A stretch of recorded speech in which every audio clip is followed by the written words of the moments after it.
Hello guys, welcome back to MTV Story. Hari ini, gua mau ngajak lu semua mundur selangkah. Kita lupain dulu soal nuklir, kita lupain dulu soal geopolitik Timur Tengah, dan kita lupain dulu soal kekacauan di negeri ini. Kita bakal masuk ke zona yang jauh lebih personal, jauh lebih menyeramkan, dan sadar nggak sadar, ini adalah zona yang mungkin jadi alasan. Kenapa hidup lu berasa stuck sampai hari ini? Lu pernah nggak sih ngerasa, lu udah usaha maksimal, lu udah upgrade penampilan, lu udah kerja keras, karir lu bagus, attitude lu oke. Tapi setiap kali lu mau melangkah ke jenjang yang lebih serius, setiap kali lu mau nyari pasangan, selalu ada aja tembok gaib yang menghalangi, selalu ada aja masalah yang bikin jodoh itu kayak menjauh. Banyak orang bilang itu nasib, banyak orang bilang itu belum waktunya. Tapi gimana kalau gue bilang, masalahnya ada di tempat lu duduk sekarang? Ya, sebuah mitos kuno yang selama ini kita anggap remeh. Kita anggap cuma omongan nenek-nenek bawel di kampung. Jangan duduk di depan pintu, nanti susah jodoh. Kalimat ini terdengar konyol di tahun 2026. Terdengar nggak masuk akal di era AI dan Metaverse. Tapi guys, setelah gua dan tim melakukan penelusuran mendalam, bukan cuma dari Primbon Jawa, tapi kita tarik data dari naskah Cina kuno. Kita bedah literatur Eropa abad pertengahan, sampai kita buka jurnal psikologi modern. Ternyata ada benang merah raksasa yang menghubungkan semua ini. Ini bukan sekadar mitos. Ini adalah protokol keamanan kuno yang dilupakan. Dan hari ini kita bakal bongkar semuanya. Siapin kopi lu, kunci pintu kamar lu, dan jangan duduk di depannya. Karena ini bakal jadi pembahasan yang panjang. Let's dive ini. Kita mulai investigasi ini dari titik nol, tanah air kita sendiri, Indonesia. Di sini, larangan ini masuk dalam kategori pamali di tanah Sunda atau ora ilok di tanah Jawa. Kalau lu tanya ke orang tua zaman dulu, Mbah, kenapa nggak boleh duduk di pintu? Jawaban mereka biasanya singkat, padat, dan menakutkan. Nanti jauh jodoh, atau nanti dilamar orang tapi balik lagi. Nggak ada penjelasan ilmiah, pokoknya nurut atau kualat. Tapi guys, leluhur kita itu jenius. Mereka adalah pakar coding sosial. Mereka nggak punya UU ITE, mereka nggak punya CCTV. Alat kontrol sosial mereka adalah mitos. Mari kita bedah istilah jodoh dalam kacamata primbon. Dalam kosmologi Jawa, jodoh itu bukan sekadar pacar. Jodoh itu dikategorikan sebagai tamu agung. Jodoh itu disamakan dengan pulung atau wahyu kebahagiaan. Sekarang bayangin struktur rumah adat Jawa, joglo misalnya. Pintu utama itu sakral. Itu adalah mulut rumah. Dalam konsep spiritual Jawa, pintu adalah batas antara mikrokosmos, diri kita atau rumah, dan makrokosmos, alam semesta atau Tuhan. Ketika lu duduk ngangkang atau melamun di tepat di garis batas itu, lu secara simbolis melakukan tindakan blokade. Lu menjadi glitch dalam sistem. Lu menghalangi tamu agung itu masuk. Ada teori menarik dari budayawan yang gue baca. Katanya gini, orang yang tidak tahu posisi tidak akan mendapatkan posisi. Duduk di pintu adalah simbol dari orang yang tidak tahu posisi. Lu di dalam enggak, di luar juga enggak. Lu ada di tengah-tengah. Ketidakpastian inilah yang dalam bahasa spiritual dianggap sebagai frekuensi penolak jodoh. Semesta itu butuh kepastian, guys. Kalau lu sendiri memposisikan diri lu di area abu-abu, gimana jodoh lu mau ngelihat lu dengan jelas? Oke, mungkin lu skeptis. Itu kan kearifan lokal doang. Nggak valid secara universal. Tahan dulu, kita terbang ke utara, ke peradaban yang umurnya udah ribuan tahun. Tiongkok. Di sana, mereka punya ilmu tata ruang yang super presisi namanya Feng Shui. Dan lu tahu apa? Mereka punya protokol yang sama persis soal pintu. Dalam Feng Shui, pintu utama itu disebut Qiko. Qiko. Artinya, mulut energi. Bayangin rumah lu itu kayak tubuh manusia. Pintu itu mulutnya. Jendela itu matanya. Nah, energi kehidupan atau Qi, rezeki, kesehatan, cinta itu masuk lewat mulut ini. Sifat energi Qi itu kayak air, guys. Dia mengalir, dia berbelok, dan dia bisa tersumbat. Sekarang, bayangin ada air mau masuk ke pipa, tapi di ujung pipanya lu sumbat pakai batu besar. Apa yang terjadi? Airnya meluap, kocar-kacir, atau malah mampet total. Batu besar itu adalah lu.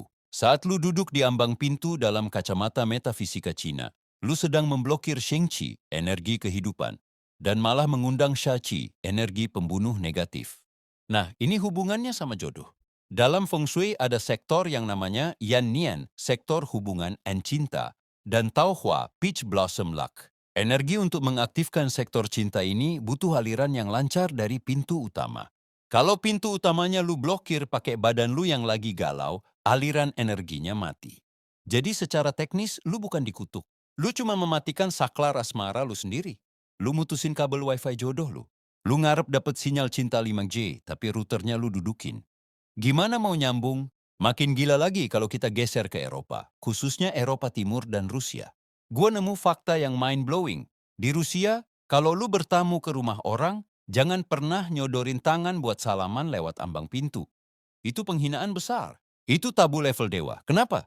Karena bagi mereka, ambang pintu atau threshold adalah tempat tinggalnya domovoi, roh penjaga rumah. Tapi sekaligus tempat yang paling rentan terhadap serangan iblis dari luar. Pintu adalah zona perang, guys. Zona transisi. Dalam antropologi, ini disebut liminal space. Ruang antara. Bukan di sini, bukan di sana. Mitosnya bilang kalau lu melakukan transaksi, salaman, ngasih barang, atau ngobrol, di ambang pintu, hubungan itu bakal putus. Lu bakal berantem sama orang itu. Nah, tarik ke logika jodoh. Kalau salaman aja bisa bikin berantem, apalagi kalau lu menjadikan ambang pintu sebagai tempat nongkrong.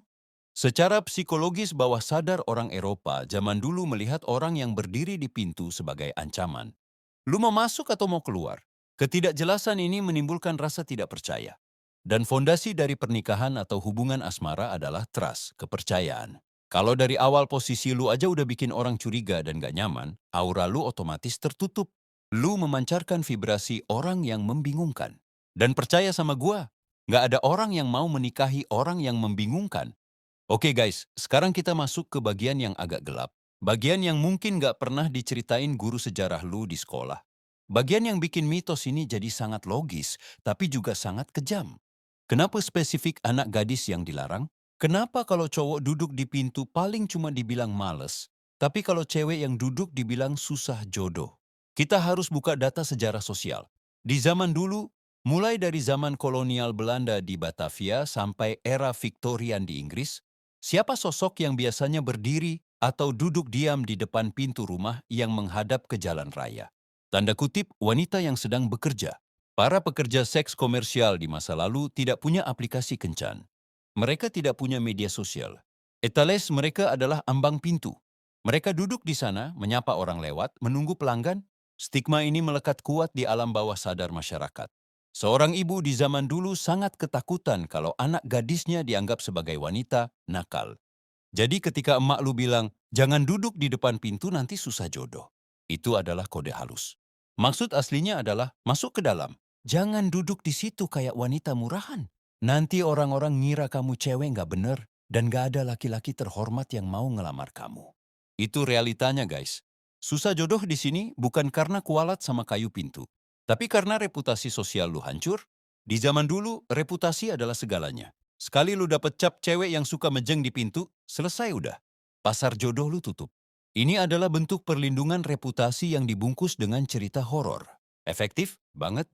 Sekarang kita tinggalin masa lalu. Kita bicara sains. Kita bicara fakta medis. Apakah duduk di pintu beneran bisa bikin lu jomblo secara biologis? Jawabannya, bisa. Coba lu perhatiin desain pintu. Pintu itu diciptakan sebagai ventilasi raksasa. Ada hukum fisika yang namanya efek Venturi. Ketika angin dari ruang luas, luar rumah, masuk ke lubang yang lebih sempit, pintu, kecepatan angin itu meningkat. Duduk di depan pintu artinya lu menempatkan tubuh lu di jalur tembak angin berkecepatan tinggi secara konstan. Efeknya apa? Pertama, Bell's palsy. Ada risiko kelumpuhan saraf wajah karena terpapar angin dingin terus-menerus di satu sisi.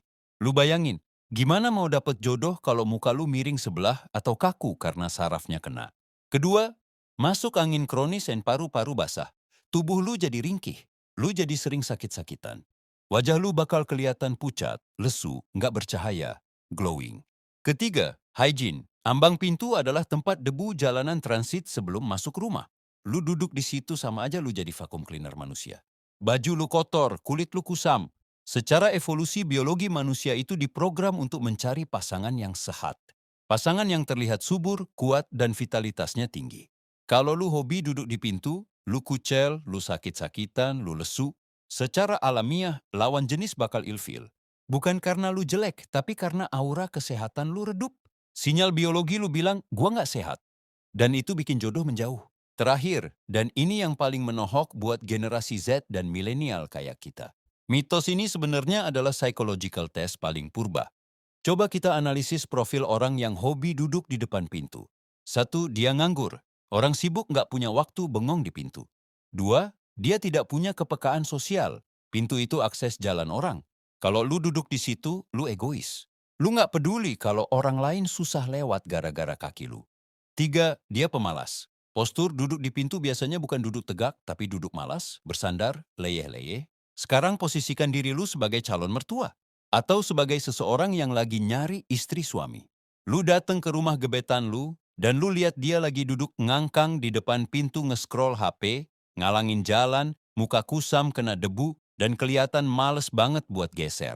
Apa yang ada di otak lu? Wah, ini orang nggak punya masa depan. Wah, ini orang nggak sopan. Wah, ini orang males. Turn off seketika, guys. Jadi, ketika mitos bilang susah jodoh, itu adalah prediksi masa depan yang akurat berdasarkan behavioral analysis. Orang dengan karakter pemalas, egois, dan tidak sopan secara statistik emang susah dapat jodoh yang berkualitas. Kalaupun dapat, ya dapatnya yang selevel sama dia, sama-sama males. Dan itu bukan happy ending. Jadi guys, setelah perjalanan panjang kita dari Primbon Jawa, mampir ke tembok besar Cina, terbang ke Rusia, melihat sisi gelap prostitusi masa lalu sampai bedah medis, kesimpulannya apa? Apakah ada setan penunggu pintu yang ngusir jodoh lu? Mungkin enggak. Tapi apakah mitos ini benar? 100% benar. Mitos ini adalah paket edukasi lengkap yang dirancang leluhur kita. Mereka ingin kita jadi manusia yang, pertama, tahu etika, tidak menghalangi jalan orang lain. Kedua, menjaga kesehatan, menghindari penyakit karena angin dan debu. Ketiga, menjaga reputasi, menghindari fitnah sosial. Keempat, menghargai energi, membiarkan hal-hal baik masuk ke dalam hidup kita tanpa hambatan. Pintu adalah peluang, pintu adalah masa depan. Kalau lu duduk diam di sana, lu memblokir masa depan lu sendiri. Jadi, buat lu yang sekarang lagi nonton video ini sambil duduk di dekat pintu, get up, bangun, masuk ke dalam, ambil aksi, atau keluar sekalian jemput dunia. Jangan cuma diem di ambang batas, karena jodoh, rezeki, dan kesuksesan itu suka sama orang yang bergerak, bukan orang yang jadi penghalang. Itu aja investigasi kita hari ini. Kalau lu punya pengalaman, misal lu pernah diputusin pacar gara-gara ketahuan duduk di pintu, atau lu punya versi mitos lain dari daerah lu, tulis di kolom komentar, kita diskusi di bawah. Gua Boy, jangan lupa kunci pintu hati lu buat orang yang salah, tapi buka lebar-lebar buat orang yang tepat. Jangan lupa subscribe guys.